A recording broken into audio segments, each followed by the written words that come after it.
Thursday, June the 18th. The first thing that we will do is adopt the agenda for the meeting. I've got 3 additions to the agenda. If you would add under the consent agenda at 6C8, a request to hire 6 seasonal employees for environmental services. If you would add at 12A, permission for Oxford Utilities electrical contractor to work on June 23rd. And then at 19A, to request permission to re-advertise for the microsurfacing project.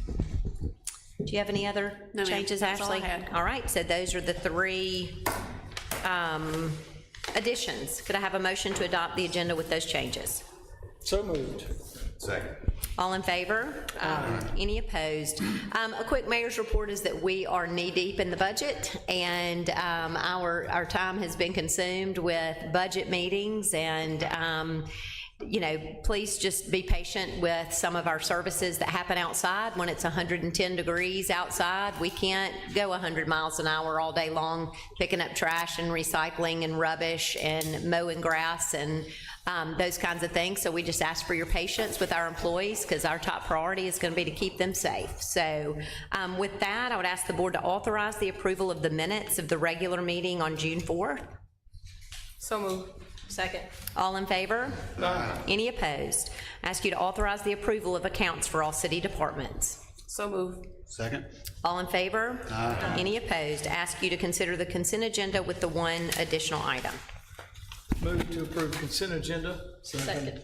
All in favor? Aye. Any opposed? And now we are going to, Chief Gardner, if you want to come up, adopt a retirement resolution for Oxford Fire Department employee Larry Gillespie. He's been threatening this for a while. We still didn't want you to. You can still change your mind. We hadn't adopted the resolution yet. Yeah, so you still have time. All right, I guess I'll go ahead. Go ahead. Whereas Battalion Chief Larry Gillespie has been a valued member of the Oxford Fire Department since his hire on August 1st, 2001, establishing himself as an invaluable resource and respected, beloved fixture among not only his fellow workers, but the entire Oxford Fire and Emergency Service community.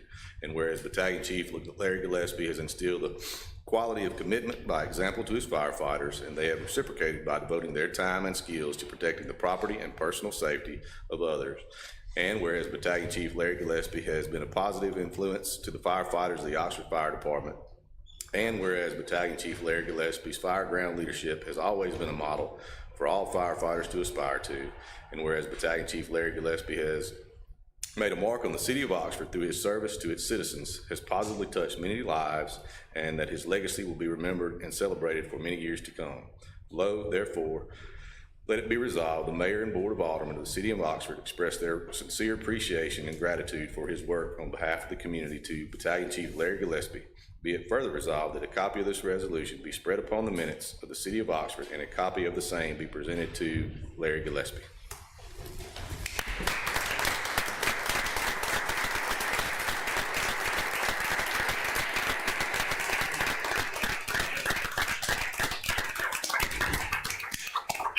Thank y'all.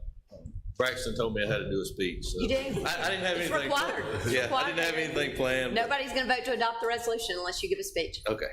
Well, I just want to thank the city, the board, the mayor, previous boards for giving me opportunities to do a career that I love, serve with the guys I love. Thank y'all for being understanding and letting me do other things outside of that too. I served with the police department, served with the Lafayette County Board of Supervisors, and I appreciate all that because it's really helped me see things from a different perspective, sitting in your seats, sitting with the police department, and doing what I love with the fire department. So thank y'all. Appreciate it. Well, thank you. We appreciate your service in all 3 of those roles. Appreciate your partnership as a supervisor. Appreciate your leadership of the men and women of the Oxford Fire Department. You've been a great mentor to those below you. You've set a great example, and I just appreciate all the holidays you've missed with your family and the ball games you've missed and the all the different things that you've sacrificed for us, and so we thank you for that. And you have a well-earned retirement, and I bet you won't sit still for 5 minutes, but I hope you relax at least till Friday. Thank you. I'd just like to say, with Sam missing the holidays and things, I'd like to thank my wife too for supporting me. families involved with that. So, That's right. Thank y'all. No doubt. Absolutely. Thank you, Larry. Thank you.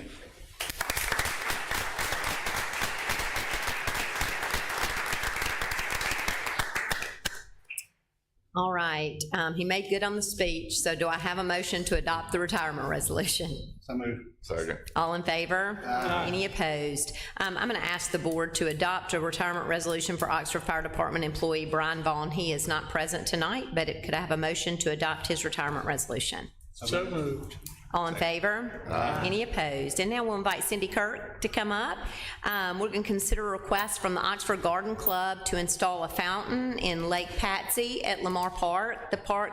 The Garden Club is always finding ways to make our community more beautiful, and I think this is another great one. Oh, yeah. We hope so. We hope so.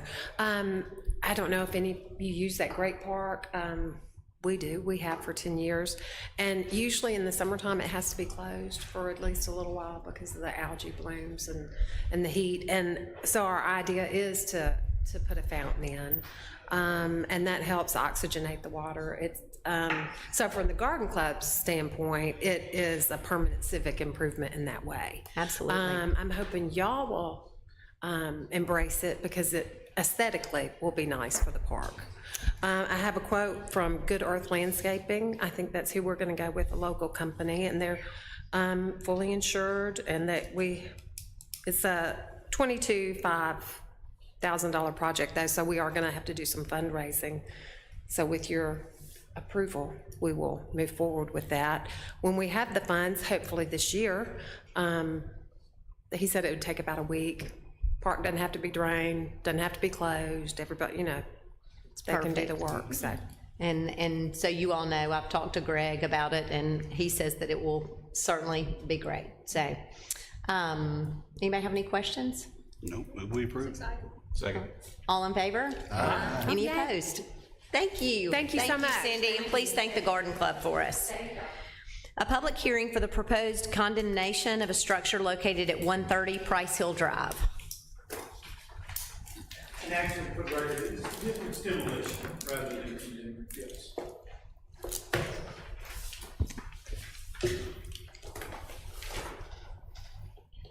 And just for format, I think Jonathan's going to tell you all you need to know. I'm going to sort of cue some questions that I think ought to be in the record. I'll ask him a few questions and may make it a little longer than otherwise, but we'll get through it pretty quick.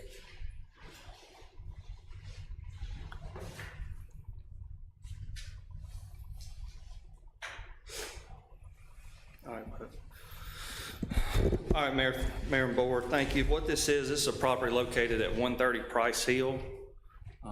Bear with me, I'm gonna try and get this all. 130 Price Hill, we actually served they got served with a demolition order back in April of 22 with the same demolition order. We also sent out the notice of hearing letter for this hearing. So they've known about this since April 22nd. It's been an ongoing issue at this property. Code enforcement has been on site numerous times. They've actually went on site and spoken to Miss Sharon Parker's brother, who they have found sleeping in the abandoned vehicles that's located on the site. They have written a citation on that due to violation in the ordinance with debris, weeds, junk cars, things of that nature. Ms. Parker has had all the utilities disconnected as far as electric, gas, and water. She has applied for her exterior demo permit. She agrees that both structures do need to come down. Since middle of May, she has had 2 dumpsters on site and has made an attempt to start cleaning up the rubbish, things of that nature, and also items that they still have located inside the house. But unfortunately, she was still unable to get the house down.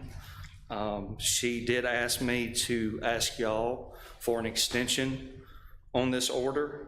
I told her that I advised her she would have to come here, be present at the hearing, and she would have the opportunity to vet this through the mayor and board. And as of right now, I still don't see Ms. Parker present. So that's this is the situation that we're dealing with.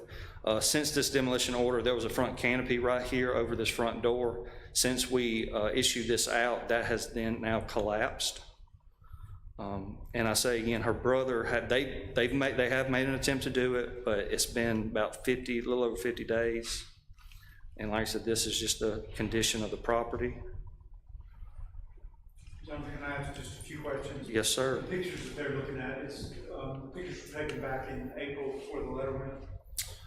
The day before the letters went out, that's correct. And have you been back to the property since then? Yes, I did a drive-by, went by there this morning. Does the property look the same or worse as they did in these pictures?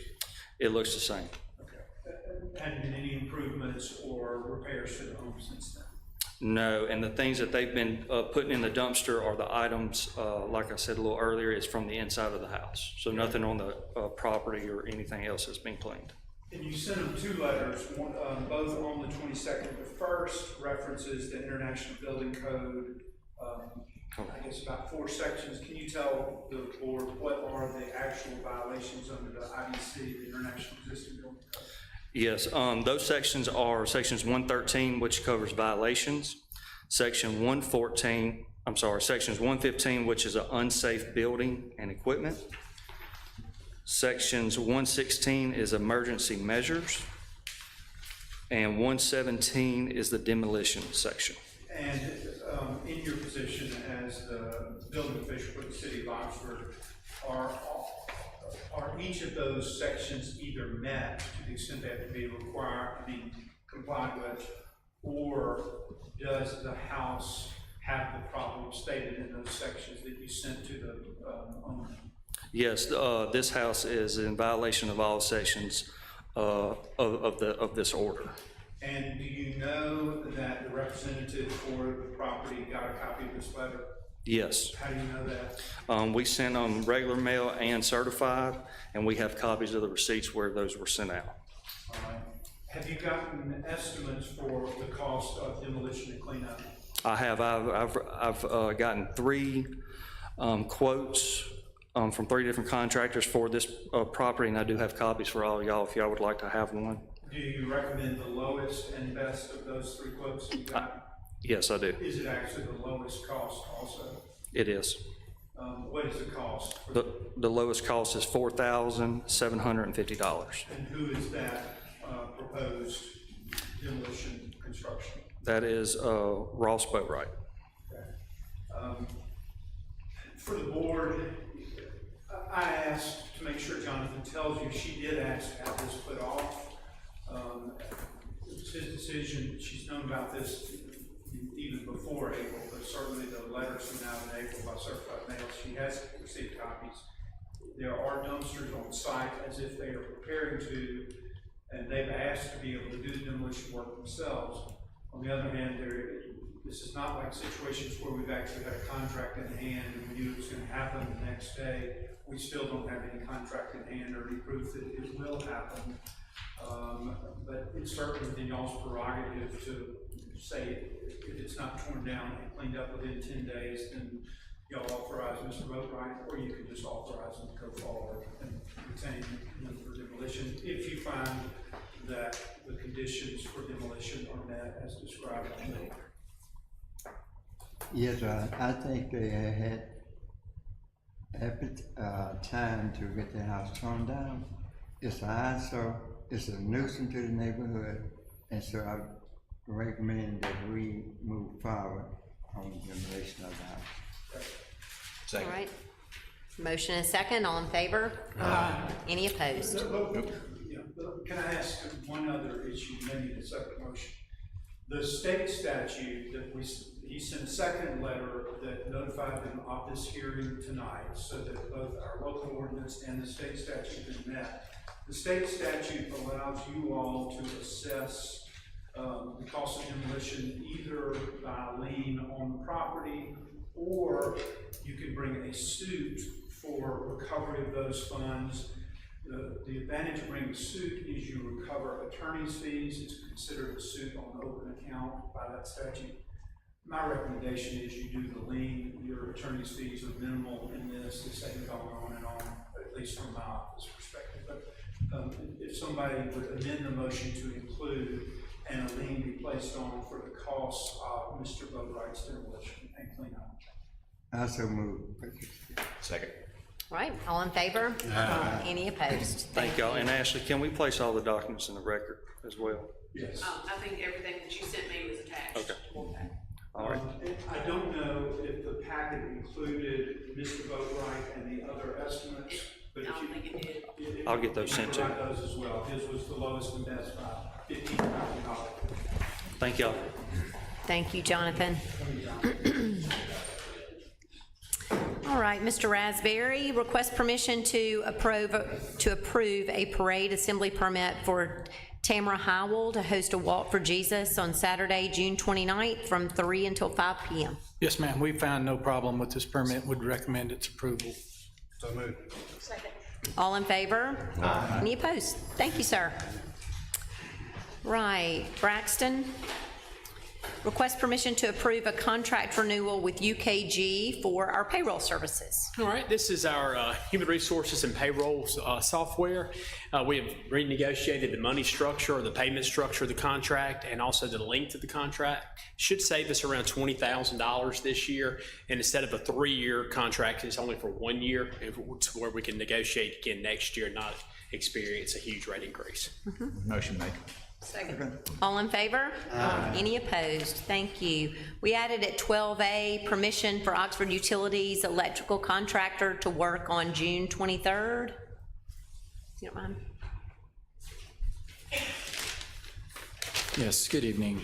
Sorry for the late notice and the addition of this okay. item, but we've got a damaged pole at 1455 South Lamar, where the two gas stations are right before you get on Highway 6 there. I believe that trucks pulling into that gas station have maybe hung the telecommunications line a couple times, and it's just kind of leaning. It's not an immediate threat to fall, but we wanted to schedule the replacement of that pole, and Sunday works best for the gas stations and other businesses, and so we would like permission to allow DeSoto County Electric to work on Sunday, this Sunday from 7 until it's completed. He thinks 6 to 8 hours. And so we've worked that out with all the local businesses. I think 4 or 5 businesses will be affected by this outage. So moved. Second. All in favor? Any opposed? Thank you, Rob. Consider an amendment to the Lamar regulating plan. Ben, you talk tonight.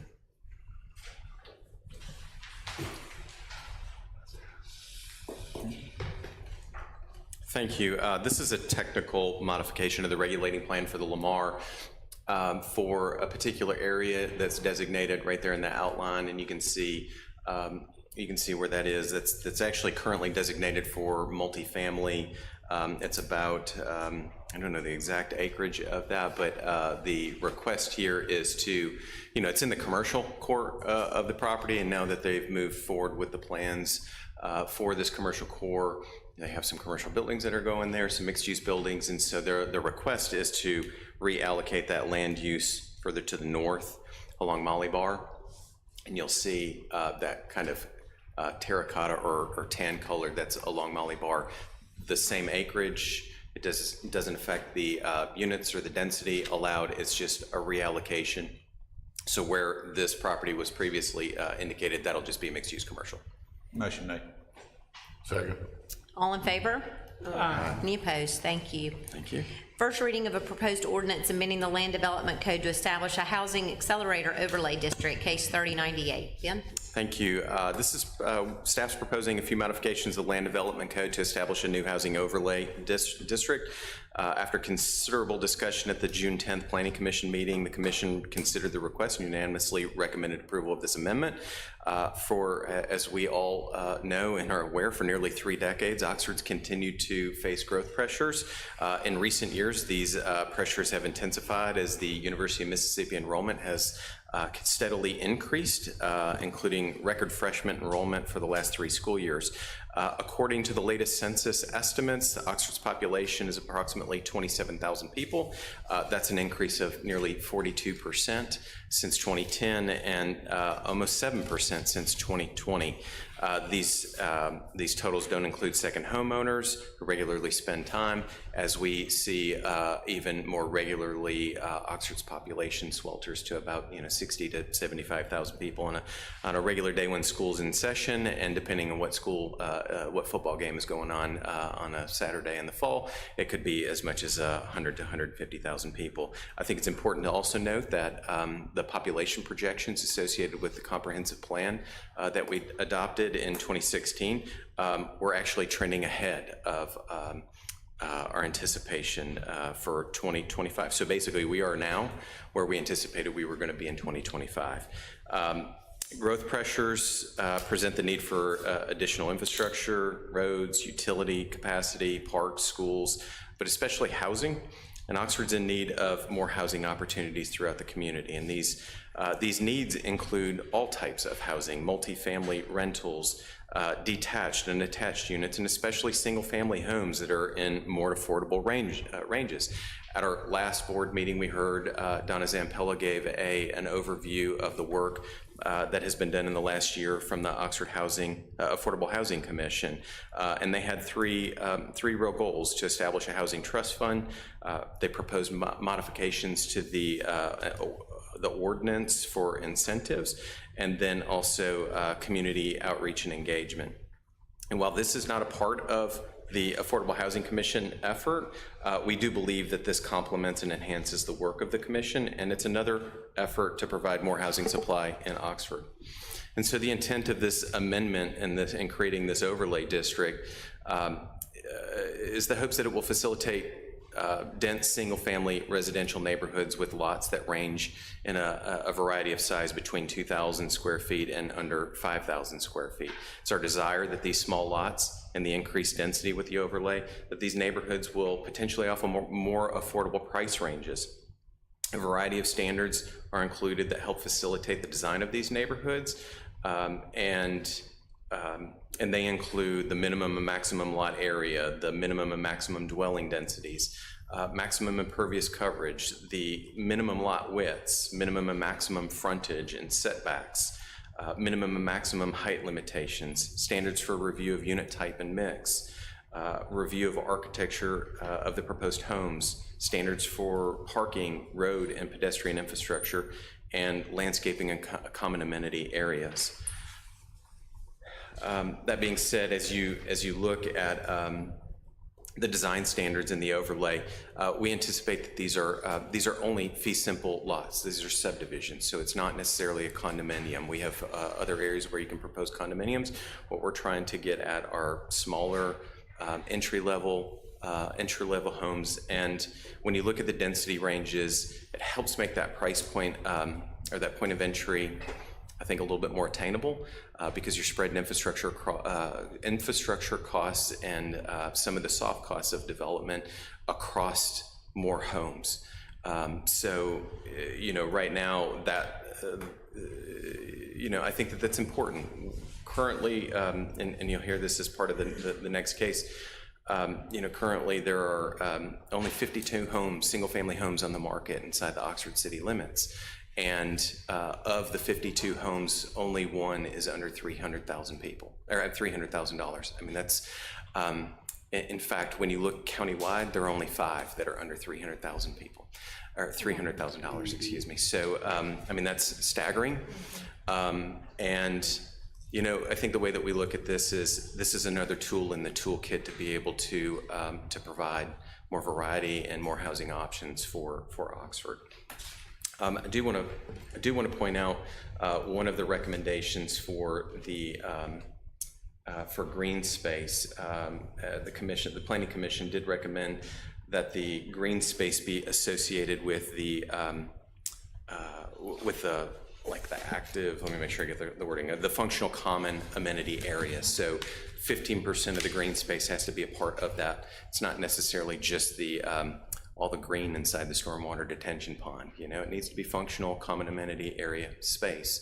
And especially when you're thinking of small lots, you're sacrificing some yards, so you need to have some of these common amenities for people to be able to take advantage of, families. And that might include playground equipment, grilling areas, fields, ball fields, basketball courts, pickleball courts. So I think it provides a variety of options for us. So this is a first reading. Staff and the Planning Commission do recommend approval of this, but no voting action is needed tonight. So we'll have public comment welcomed at our next meeting, but are there any aldermen that have any questions for Ben or comments? No, just a statement that looking at a piece of land in this accelerator, just a simple, and this isn't set in stone, but a simple math, something that's for sale out there right now is about $10,000 per unit for the land, which is very, very, very good. So, good job. Thank you. We're hopeful. Don't you anticipate, though, I know it's a 25% maximum on 4 bedrooms, unless you can exceed that with special exception. Don't you anticipate a plethora of special exceptions? I mean, my worry is you fill 4 bedrooms, put a lot of small houses, and they become rentals, and they're rented out at exorbitant rent prices instead of, I mean, that's everything, right? That's right. That's fear, but I would just caution special exceptions as they come to really, really analyze them very carefully, because they're gonna come, you know it. Yeah, I think it's consistent with what we see right now. I mean, we do have special exceptions to exceed more than 25% 4 bedrooms, but we don't see 100%. And so I think having variety in unit size and type, I think that's important. You know, we have families that do desire to have 2 or 3 bedrooms for children, and I think that's important to be able to have some variety there, and I think that's why that special exception's there, and it provides the Planning Commission with the discretion to be able to grant those when they feel appropriate. The design guidelines are great. I think it's important to put those in. Good work. All right, any other questions? Is there any way to regulate in that it can't be rentals, that it has to be owner occupied, or just to become just another Yeah, I think rental that's affordable and they get swept up before they're even built? I don't think so. I don't see us looking at restricting that. I think if somebody, a developer wanted to put in that requirement, I think that they have the ability to put in that as a restrictive covenant on the property. We're not requiring that, and partly because we have folks that live in this town that also do need to rent, even beyond students, and some people have a hard time being able to secure financing, and with interest rates being high, rental is a necessary option. Being in a college town, it's unique, right? It's unique because we have to see the fact that a bedroom is rented at $1,000 per bedroom, and we do understand that, but we are seeing more multifamily options that are being provided. We've approved an awful lot in the last, say, 12 months. We do anticipate, there being more supply of rental in the market, but some of that multifamily's been, master contracts or master lease agreements for the university to be able to provide freshmen with places to stay in the fall time. So I think that there's, again, I think it just goes back to what I said earlier. I think that this is an additional tool in the toolkit, and if a developer desires to have a development that doesn't allow for rental, I think that that's their option to do it, but it's not something that we've put in here as a requirement. Any other questions or comments? All right, we will have a second reading and public hearing at our next meeting. First reading of the proposed ordinance amending the official zoning map for the Housing Accelerator Overlay District, case 3099 for property west of George Patterson Parkway being further identified as the PPINs that you see on the agenda. Thank you. Yeah, so it's about 308 acres, currently zoned for suburban residential, and It is along Pat Patterson Parkway, and I won't, I'm not going to belabor you with the statistics that I already provided earlier, but I do think that that speaks to the change in the community, the population continuing to grow, the enrollment at the university continuing to grow, also the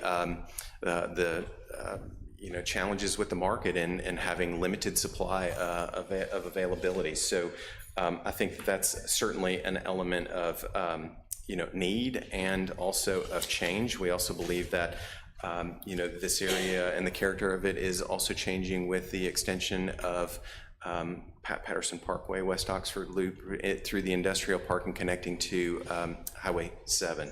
I think that we'll see a change associated with that. So, we've looked at this particular area. We think it's an ideal location for it because, I think that there's certainly capacity. I think there's multiple ways for people to, connect to Oxford and to the core of Oxford. You don't have just one route in and out. There are multiple options, and we believe that there will be more options in the future from a transportation standpoint.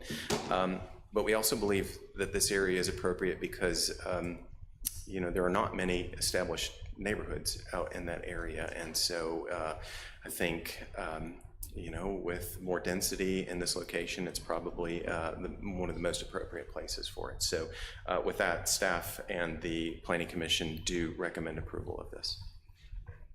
Is it 9 to 20? What is it? 9 to what? 9 to 20? 9 to, I think it's 21. Per acre? That's right. And 300 acres? Correct. In the overlay? Correct.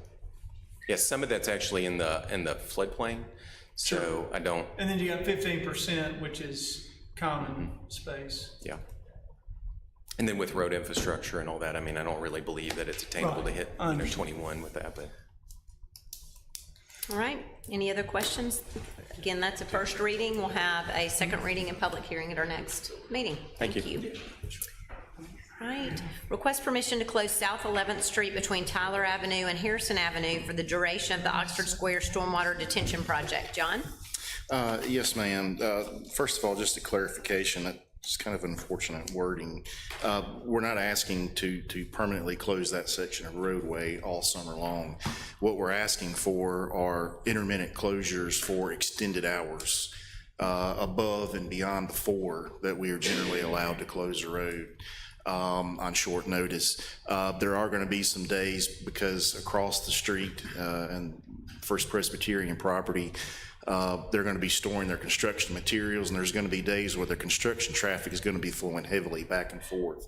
And what we would like is the option, say, 2 days at a time, 1 day, to close off that section of street just to protect the area and the workers. They're going to open it back up overnight. Chances are this will only be used for several days during the project, particularly while they're installing the underground detention system. I think we'd all agree we want it done as quickly as possible, and if closing down a street for however long you need to makes that happen. Motion to approve. Second. All in favor? Aye. Any opposed? Great, thank you. Request permission to advertise for bids for the Oxford Conference Center Rifle Range HVAC replacement project. Yes, A2H is our consultant on this, and they have finally given us specs and a project manual, which the building department has helped me approve. So we are ready to advertise that project and get it going. Right. So moved. Second. All in favor? Aye. Any opposed? Request permission to accept a proposal from Temple Inc. for the U.S. Department of Transportation SMART grant application. Yeah, so Temple is proposing to do this for us for free, primarily because Temple is essentially the only game in town when it comes to traffic signal equipment, software, and those types of things. But the US DOT SMART Grant program basically is set up to use federal funds to increase traffic safety and efficiency, not necessarily from a road widening standpoint. This is more or less technology innovation. So what you're looking at are traffic signal upgrades, pedestrian crosswalk upgrades, detection videos, and things like that, not necessarily building sidewalks and widening roads and things like that. The grant is done in 2 stages, a planning and prototype stage, which is up to $2 million, and then an implementation stage, if that planning stage is successful, up to $15 million. So what we're asking for is for them to help us come up with projects that we can apply for. They've been successful in getting projects awarded for other cities in Alabama, Louisiana. So we're kind of excited to have them help us with that. Great. Motion made approved. Second. All in favor? Any opposed? Request permission to accept bids received and authorize a contract for the Thacker Heights Water Main Improvement Project. Yes, this is to upgrade the water infrastructure in the old Thacker Heights portion of that area, beginning at American Eagle Way going south. The bid was for $1.75 million. The budgeted amount for that project was $2 million, so we are under budget there, and they can get this done this summer. So moved. Second. All in favor? Any opposed? And then we added at 19A, request permission to re-advertise the microsurfacing project. Yes, the bid date for that was this past Monday, and we had no bids. And there are only 2 contractors in the region that do that type of work. One of them is totally booked for the next year, so they really didn't express any interest. The other contractor, their estimator, had a death in their immediate family within the last month, so he was not able to get a bid submitted, and they've asked that we re-advertise so they can bid on it. So I'm requesting permission to re-advertise so we can at least get a number. So moved. Second. All in favor? Any opposed? Thank you. Ask the board to consider an executive session. So moved. Second. All in favor? Any opposed? The board will now consider an executive session.